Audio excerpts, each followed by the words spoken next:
दोस्तों, हमारे YouTube channel में आपका स्वागत है। इस वीडियो में हम बात करेंगे 15 से अधिक शेयरों के बारे में। कुछ कंपनियों ने अपने क्वार्टरली नतीजे जारी किए हैं। कुछ कंपनियों में खबरें देखने को मिल रही हैं, जैसे JSW है, L&T फाइनेंस है, जियो फाइनेंस समेत कई कंपनियां हैं।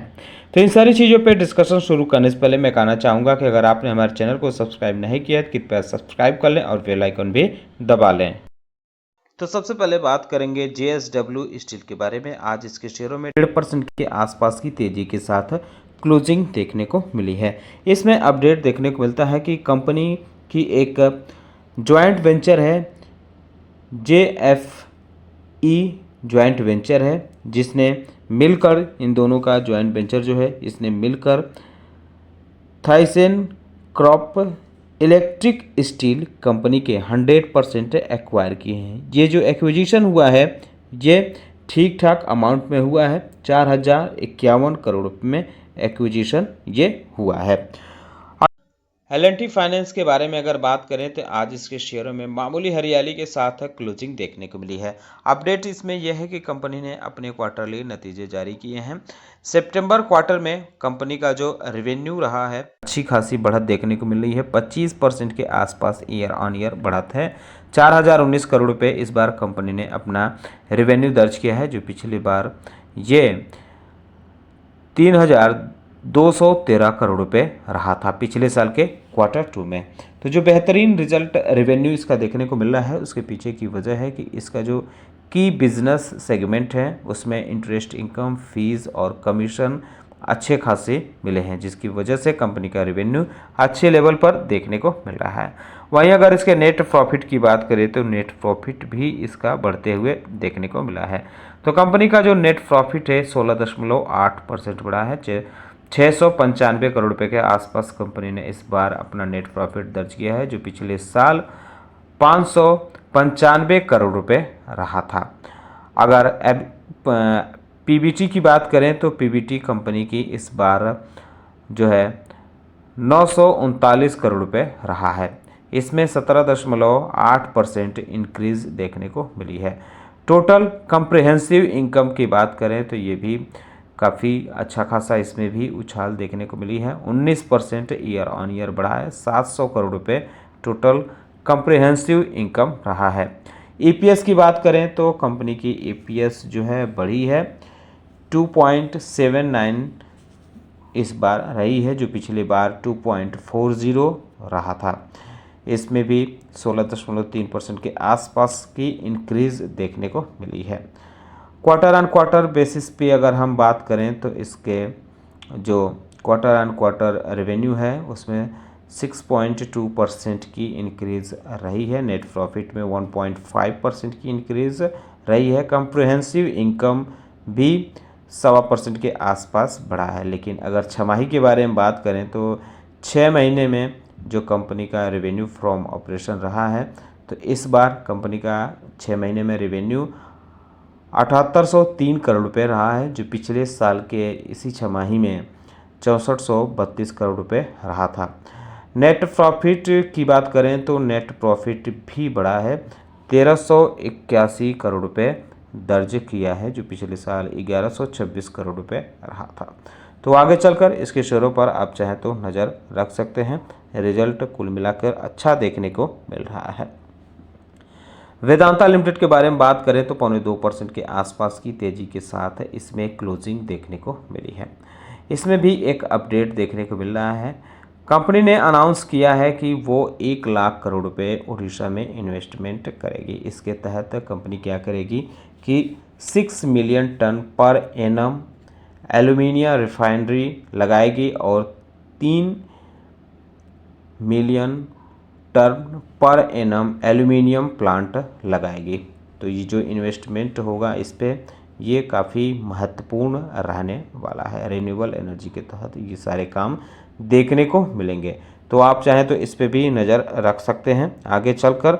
वहीं अगर हम बात करें गोदरेज प्रॉपर्टी के बारे में तो 100% के आसपास की तेज़ी के साथ इसमें आज क्लोजिंग देखने को मिली है।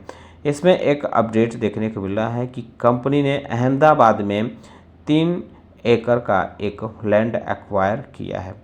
तो ये जो एक्विजिशन देखने को मिला है ये 1300 करोड़ रुपए के आसपास में देखने को मिला है।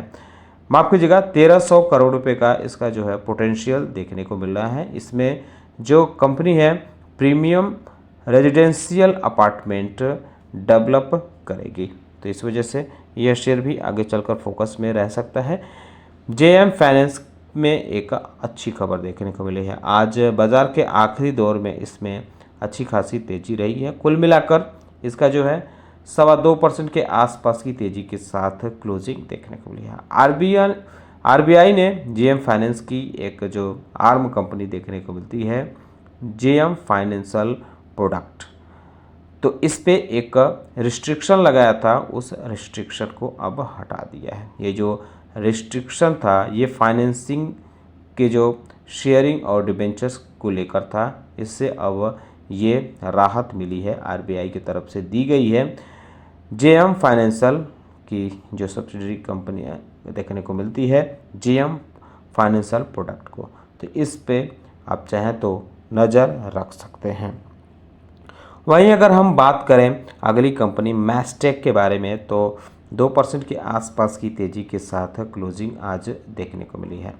कंपनी ने अपने क्वार्टरली नतीजे जारी किए हैं।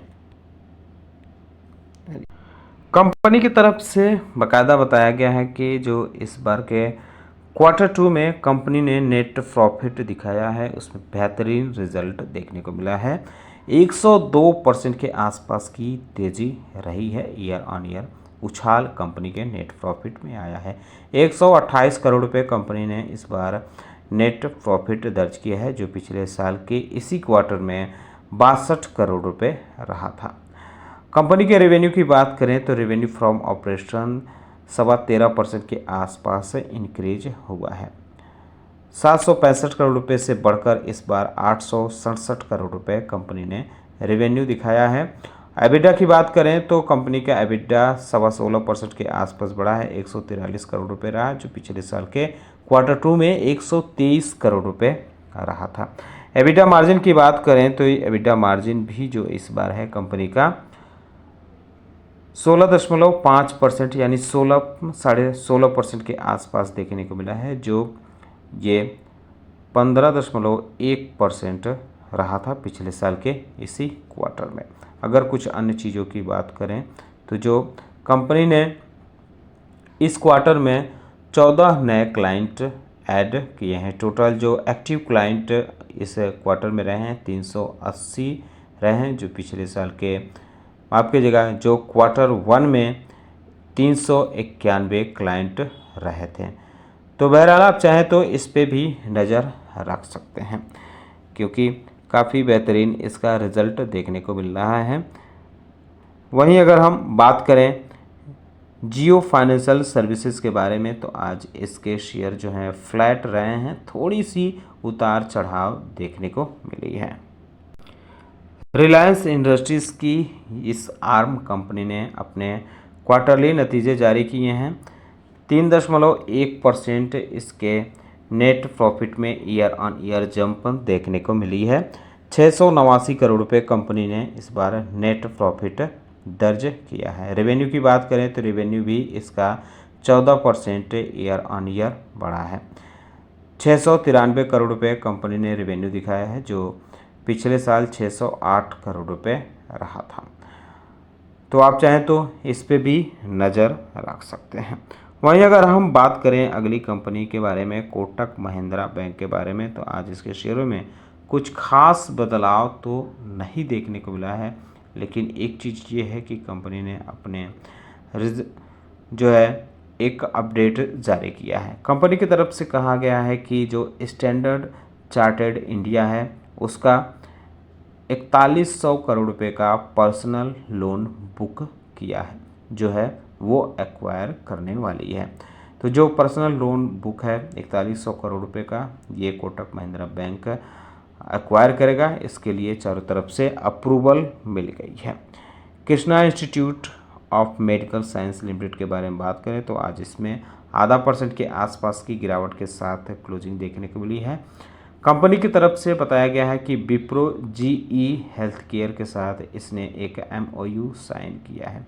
ये जो एमओयू साइन हुए हैं ये मेडिकल टेक्नोलॉजी और सर्विसेज के लिए हुए हैं। ये 700 करोड़ रुपए का ये जो टोटल एमओयू बताया गया है। केशोराम इंडस्ट्रीज के बारे में अब हम बात करते हैं। आज इसके शेयरों में 0.5% के आसपास की तेजी के साथ क्लोजिंग देखने को मिली है। कंपनी ने अपने नतीजे जारी किए हैं, क्वार्टरली नतीजे इसने जारी किए हैं।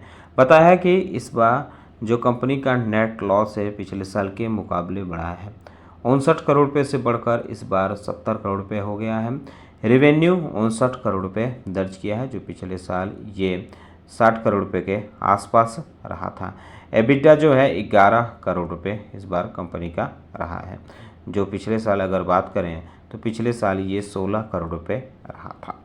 वहीं अगर हम बात करें टाटा कंज्यूमर प्रोडक्ट लिमिटेड के बारे में तो 0.5% के आसपास की तेज़ी के साथ इसमें क्लोजिंग देखने को मिली है। हालांकि इसकी शुरुआत गिरावट के साथ हुई थी, रिकवरी अच्छी आई है, आखिरी में हरियाली के साथ साथ क्लोजिंग रही है। इसमें भी एक अपडेट देखने को मिल रहा है। अपडेट ये है कि कंपनी का जो प्रोडक्ट ग्रो है वो 19% के आसपास रहने का अनुमान लगाया गया है।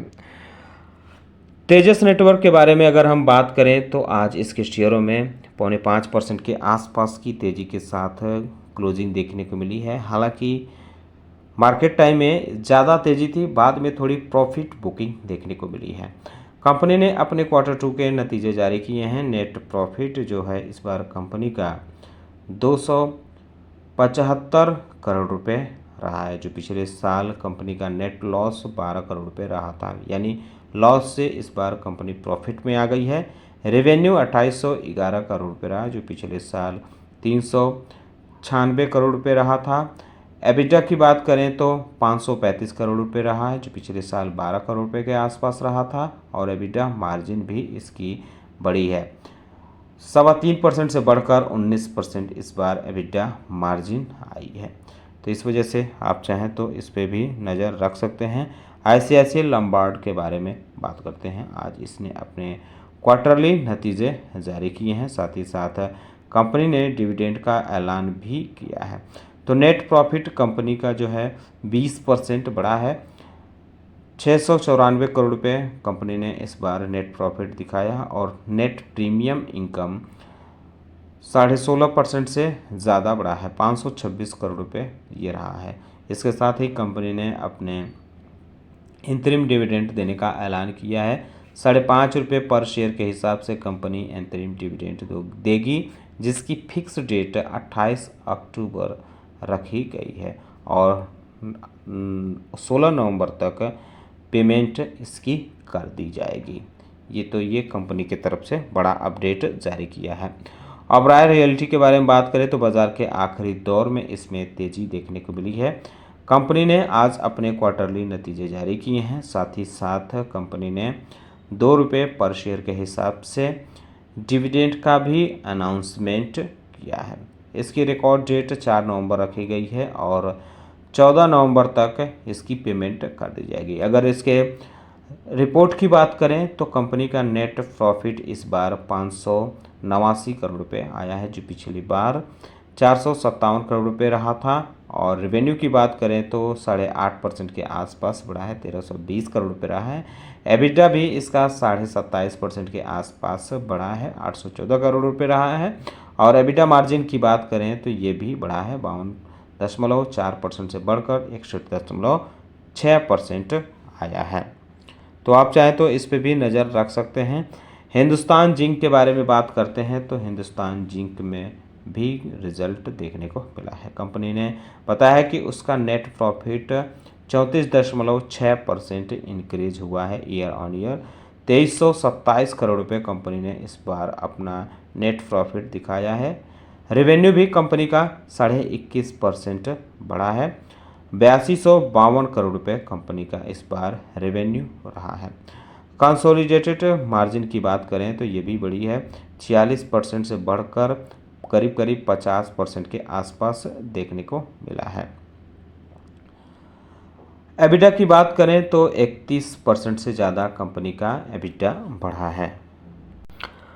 Garden rich ship builder engineers limited के बारे में आखिरी में बात कर लेते हैं। तो आधा % के आसपास की तेज़ी के साथ क्लोजिंग देखने को मिली है, लेकिन कंपनी के द्वारा बताया गया है कि उसको एक बड़ा ऑर्डर मिला है। वॉरशिप बनाने वाली इस कंपनी को अकॉस्टिक रिसर्च शिप यानी ARS जो शिप होती है उसके डिज़ाइन, कंस्ट्रक्शन, डेवलपमेंट के लिए डिफेंस मिनिस्ट्री के DRDO के नेवल फिजिकल एंड ओशियनोग्राफिक लेबोरेटरीज के तरफ से ऑर्डर मिला है। कुल ये जो ऑर्डर है ये 451 करोड़ रुपए का है और इसे 36 मंथ का ये कॉन्ट्रैक्ट दिया गया है।